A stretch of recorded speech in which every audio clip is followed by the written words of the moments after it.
Hello, this is a video abstract for our recent submission to NJP.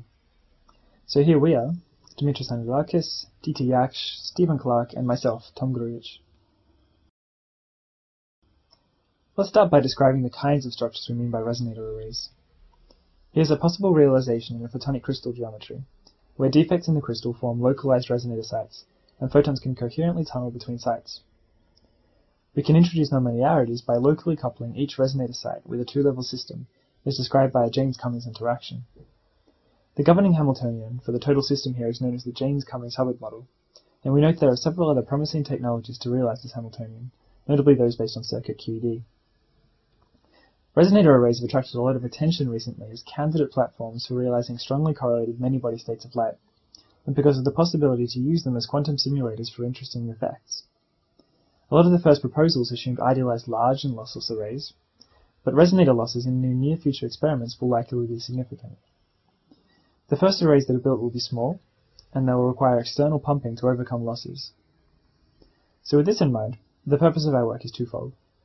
On the one hand, we investigate how to describe resonator arrays, both physically and accurately, and on the other, we want to anticipate the physics expected in near-future small-scale arrays. So the first part of our work involved looking at how to accurately model resonator arrays. The Jaynes-Cummings Hubbard model, as introduced above, is the full description of arrays coupled to two-level systems. Its natural excitations are joint atom-photon polaritons. But sometimes the purely bosonic Bose-Hubbard model, which arises naturally in cold atom optical lattice setups, is used to approximate the dynamics of resonator arrays.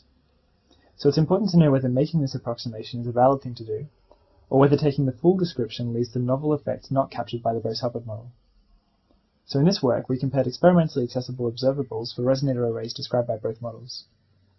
Now to do this, we need a meaningful way to map between them. We chose to match the low-lying eigenstructure. Please see the paper for details on this mapping. We then set about comparing spectra and correlation functions for small and medium-sized arrays under either a Bose-Hubbard or Jaynes-Cummings Hubbard description.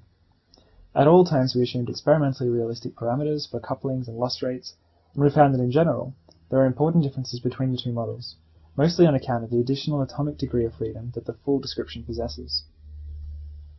Now onto the second part of our work. To anticipate near-future experimental arrays, we need ways to simulate large or medium-sized arrays. To solve for the steady states of these systems, we used a combination of the matrix product state representation to describe the array and quantum trajectories.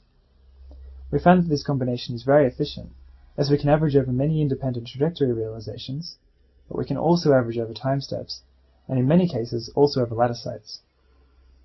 So armed with this numeric approach, we then investigated whether two recently proposed many-body effects could be observed in arrays when they are properly described by the Jaynes-Cummings Hubbard model.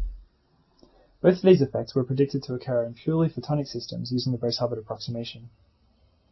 The first is known as photon fermionization, a name given to the fermionic character inherited by photons under strongly nonlinear conditions.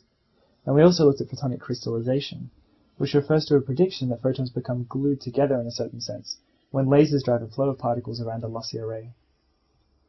In both cases, we found polaritonic equivalence when we properly described the resonator array.